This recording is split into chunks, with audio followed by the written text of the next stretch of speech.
Hey guys, welcome back to TechMan. Today, let me show you MetaTrader5 versus cTrader, which is the better trading platform. When it comes to trading platforms, MetaTrader5 and cTrader are often compared. So which one is the best? MetaTrader5 shines with its massive community, multi-asset compatibility, and advanced automation tools, making it ideal for traders who rely on expert advisors or complex strategies.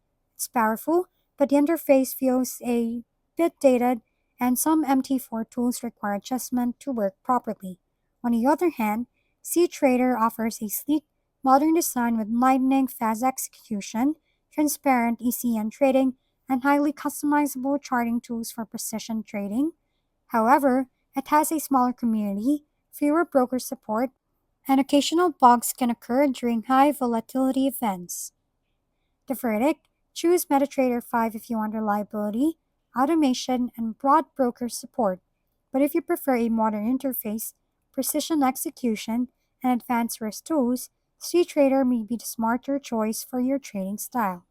If we've been helpful, kindly give us a thumbs up, and don't forget to hit the subscribe and bell button for more contents.